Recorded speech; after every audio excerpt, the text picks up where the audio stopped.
ଏକ ଦେଶରେ ଗୋଟିଏ ଚକୁଳିଆ ପଣ୍ଡା ଥାଏ। ସେଇଠି ଭାରି ଗରିବ। ସେ ମାଆଟିଏ ପୁଅଟିଏ। ପୁଅ ନିତି ଭିକ ମାଗିଯାଏ। 6 ଗାଁ ଗଲେ ସେରେ ଆଣେ, 9 ଗାଁ ଗଲେ ସେରେ ଆଣେ। ଏମିତିକା ମହାପ୍ରଭୁଙ୍କ ମାୟା।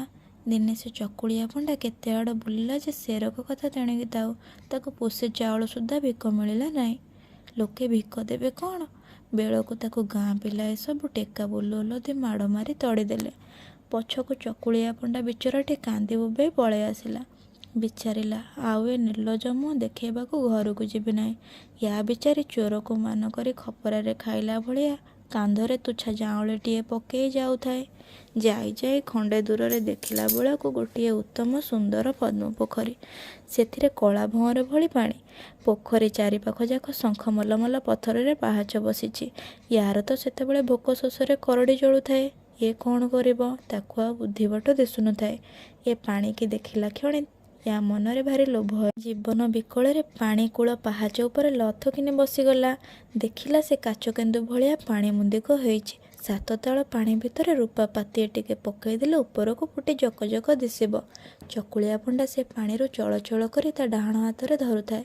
ଏଣେ ମନକୁ ବାଆଁରେଇବା ପାଇଁ ମୁହଁରେ ମୁହଁରେ କହି ହେଉଥାଏ, ଭାତ ଖାଉ, ଡାଲି ଖାଉ, ଦୁଧ ଖାଉ, ମହୁର ଖାଉ, ଆମ୍ବିଳ ଖାଉ, କ୍ଷୀରି ଖାଉ, କାକରା ଖାଉ, ନାନମାନ ଖାଉ, ପୋଟଳି ଚକୁଳି ଖାଉ। ଏମିତି ଗୋଟିଏ ଗୋଟିଏ ଦରବ ନାଁ ଧରୁଥାଏ।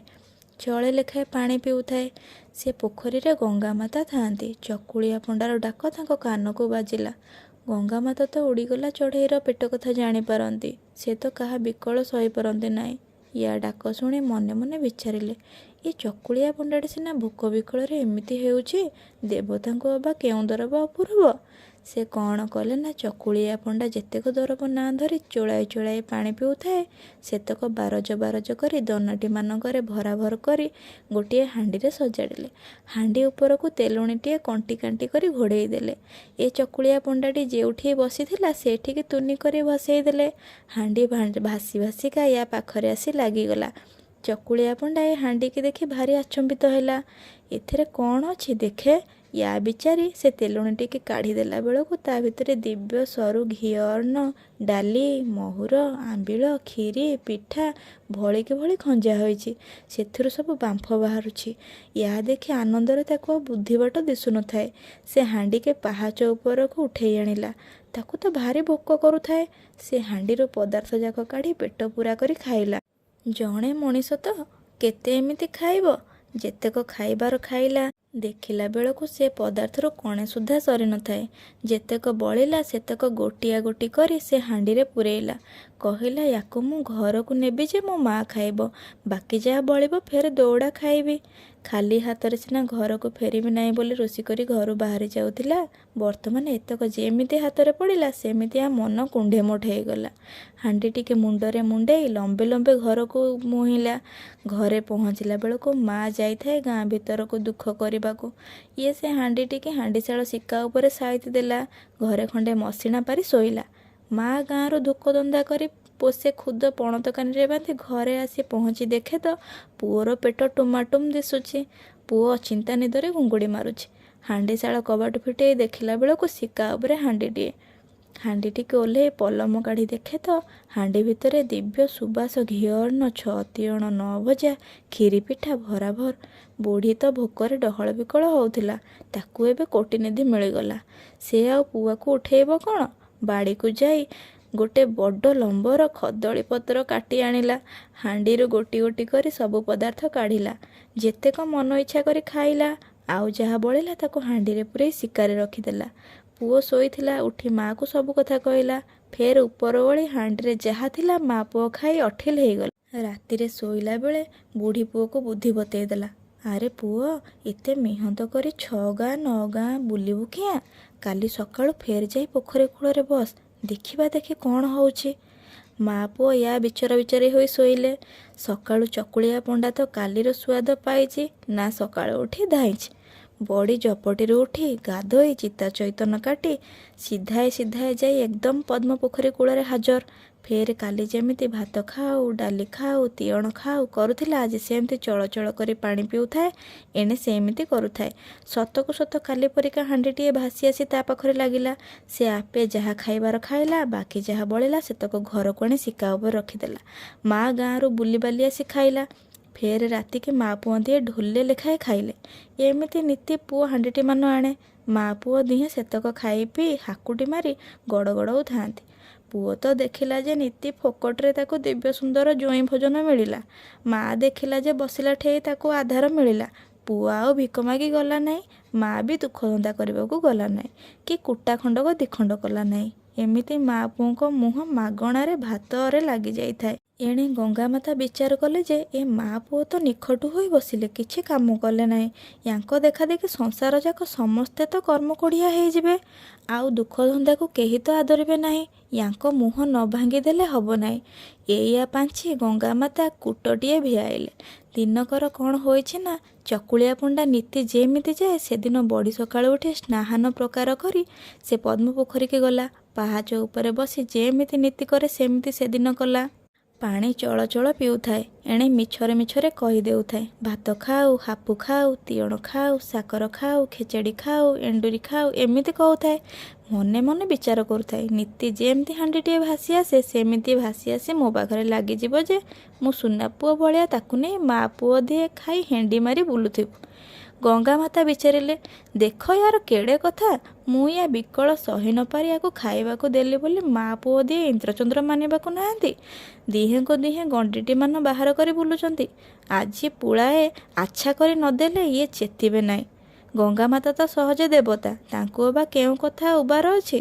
ୟା ବିଚାରି ରାଗ ତମ ହୋଇ ହାଣ୍ଡିଟି ଭିତରେ ଗୁଡ଼ିଏ ବିଧା, ଚାପୁଡ଼ା, କହୁଣି, ଗୋଇଠା, ଚିମୁଟା, ରାମ୍ପୁଡ଼ା, କାମୁଡ଼ା ଏମିତି ଯେତେକ ମାଡ଼ ଏ ସଂସାରରେ ଅଛି ସବୁ ପୂରେଇଲେ।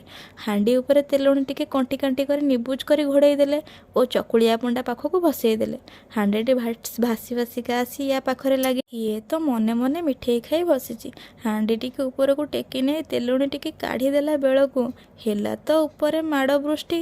ତୁଚ୍ଛା ଚାପୁଡ଼ା ଉପରେ ଚାପୁଡ଼ା, ବିଧା ଉପରେ ବିଧା, ତା ଉପରେ ଗୋଇଠା, ତା ପଛକୁ ରାମ୍ପୁଡ଼ା, କାମୁଡ଼ା, ଏମିତି ଖାଲି ତା ଅଷ୍ଟାଙ୍ଗ ଶରୀରଯାକ ଦୁମଦାମ ଭୁସଭାସ ଲଦି ହୋଇଯାଉଥାଏ।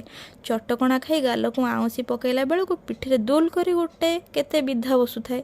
ଡହଳ ବିକଳ ହୋଇ ପିଠି ଆଉଁସିଲା ବେଳକୁ ଖୁଆ ମୁଣ୍ଡିରେ ଦି ଗୋଇଠା।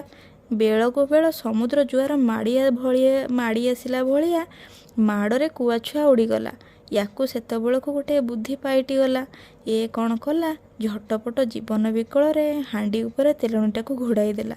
ଯେମିତି ଘୋଡ଼େଇ ପକେଇଛି ସେମିତି କିଏ ରାଣ ଦେଲା ଭଳିଆ ଏ ମାଡ଼ ବୃଷ୍ଟି ଥମ୍ବିଗଲା। ଏ ଟିକେ ନିଶ୍ୱାସ ମାଇଲା। ସେତେବେଳକୁ ଦିହ ହାତ ମାଡ଼ରେ ଗଡ଼ ଭଳିଆ ଫୁଲିଗଲାଣି। ଏ ରାଗରେ କମ୍ପମାନ ହେଉଥାଏ। କିଏ ମାଇଲା ବୋଲି ଦେଖିଛି ଯେ କାହା ଉପରେ ଦାଉ ସାଧିବ। ଶାଶୁ ମାରୁଥାଏ ବୋହୂକୁ, ବୋହୂଚାର କାହାକୁ ମାରିବ ମାରୁଥାଏ ଜୁଲି ମୁହଁକୁ। ସେମିତି ଚକୁଳିଆ ପଣ୍ଡା ତା ମା ଉପରେ ରାଗରେ ଜର ହେଉଥାଏ। ତା ମନ କଥା ମନରେ ଥାଏ। ସେ ହାଣ୍ଡି ଟିକେ ଉଠେଇ ଘରକୁ ଚାଲିଲା। ନୀତି ଯେମିତି ନେଇ ଶିକା ଉପରେ ଥୋଇଦିଏ ସେମିତି ହାଣ୍ଡି ଟିକେ ଶିକା ଉପରେ ରଖିଦେଲା। ଭିକ ମାଗିବାକୁ ଗଲା ବାହାରି। ତା ମା ତ ଘରେ ନଥାଏ। ଏବେ ତ ପୁଅ ହାଣ୍ଡି ଆଣିଲା ଦିନଠୁ ମା ଜମାରୁ ଦୁଃଖ ଧନ୍ଦା କରିବାକୁ ଯାଉନାହିଁ। ଗାଁ ଯାକ ଅଷ୍ଟଦଣ୍ଡ ପାଟ ଭଳିଆ ଦାଣ୍ଡି ମାରୁଥାଏ। ଘରକୁ ଆସି ଶିକାରୁ ହାଣ୍ଡି କାଢ଼ି ଭୋଜନ ମାରୁଥାଏ। ଆଜି ଆସି ଦେଖିଲା ବେଳକୁ ପୁଅ ଘରେ ନାହିଁ। ଘର ଭିତରେ ପଶି ଚାହିଁଲା ବେଳକୁ ଶିକାରେ ହାଣ୍ଡିଟି ନୀତି ଭଳିଆ ଥୁଆ ହେଇଛି। ସିଏ ତ ମାଇପି ଲୋକ, ଏତେ ଛନ୍ଦମନ୍ଦ ଅବା କାହୁଁ ଜାଣିବ। ହାଣ୍ଡି ଟିକେ ଶିକାରୁ ଥିରି କରି ଓହ୍ଲାଇ ଆଣି ଯେମିତି ତେଲୁଣି ଟିକେ ସେ କାଢ଼ି ମୁହଁରୁ ଥୋଇ ଦେଇଛି। ବୁଢ଼ୀ ଯାଏ କୁଆଡ଼େ। ହେଲା ତ ମାଡ଼ ଉପରେ କୁଆପଥର ଛେଚିଲା ଭଳିଆ ମାଡ଼। ଦୁଲଦାଲ ଗୋଟା ଉପରେ ଗୋଟେ ବାଜି ଯାଉଥାଏ। ଇଲୋ ବାପଲୋ ମରିଗଲି ଲୋ ହେଲା ବେଳକୁ ପିଠିରେ ଫେର ଦିଟା ବସୁଥାଏ। ଆଲୋ ମାଲୋ ମରିଗଲି ଲୋ ହେଲା ବେଳକୁ କଙ୍କାଳ ବାହିରେ ପୁଣି ପୁଞ୍ଜାଏ ବସି ଯାଉଥାଏ। ଏତେ ଶୂନ୍ୟ ଶବଦ ହେଉଥାଏ। କେତେ ଖାଇବୁ ଖା। ଖା କ୍ଷୀରି ବୋଲି ବିଧାଏ, ଖା ପିଠା ବୋଲି ଗୋଇଠେ, ଖା ମହୁର ବୋଲି ବ୍ରହ୍ମ ଚାପୁଡ଼ାଏ। ବୁଢ଼ୀ ବିକଳରେ ଦି ହାତ ଆଉଁସି ପକାଉଥାଏ। ଛଟପଟ ହୋଇ ଗଡ଼ି ଯାଉଥାଏ। ପଛକୁ ବୁଢ଼ୀକି ଗୋଟାଏ ବୁଦ୍ଧି ଦିଶିଗଲା। ବୁଢ଼ୀ ଉଠି ପଡ଼ି ସେ ପଲମଟାକୁ ହାଣ୍ଡି ଉପରେ ଉଗୁଡ଼େଇ ପକେଇଲା। ହାଣ୍ଡି ଉପରେ ଢାଙ୍କୁଣୀ ପଡ଼ିଗଲାରୁ ବୁଢ଼ୀ ଉପରେ ମାଡ଼ ଅସରା ବନ୍ଦ ହେଇଗଲା। ବୁଢ଼ୀ ଟିକେ ନିଶ୍ୱାସ ମାଇଲା। କହିଲା, ଓହୋ, ଆଜି ସକାଳୁ ଉଠି କାହା ମୁହଁ ଚାହିଁଥିଲି? ଆଜି ପରା ଦିନେ ମାଡ଼ ଖାଇଲି। ୟା ବିଚାରି ସେ ହାଣ୍ଡିକି ନେଇ ତା ବାଡ଼ିଆଡ଼ ଖତକୁଡ଼ ଗଦାରେ ଲଥ କିନା ରଖିଦେଲା। ବାଡ଼ି କବାଟ କିଳି ଦେଇ ଘରେ ଆସି ମୁହଁ ମାଡ଼ି କରି ଶୋଇଲା। ହାଣ୍ଡିଟି ଉପରେ ପଲମ ଘୋଡ଼ିଆ ହେଇଥାଏ। ସେଦିନ ଦଇବ ଯୋଗକୁ ରାତି ଅଧ ହେଲାଣି। ଗାଁ ଯାକ ସମସ୍ତେ ଖାଇ ପିଇ ନିର୍ଜନ ହୋଇ ଶୋଇଲେଣି। ପଞ୍ଝାଏ ଚୋର କେଉଁ ଗାଁରୁ ସିନ୍ଦୁକ ଗୋଟିଏ ଚୋରେଇ ଆଣି ବାଣ୍ଟ କରିବେ ବୋଲି ବୁଢ଼ୀ ବାରି ଦୁଆରେ ଆସି ବସିଲେ। ତାଙ୍କ ଭିତରେ ଭାଗ ବାଣ୍ଟ ବିଚାର ଲାଗିଛି। ଏହି ସମୟରେ ଜଣେ ଚୋରର ଆଖି ହାଣ୍ଡିଟି ଉପରେ ପଡ଼ିଲା।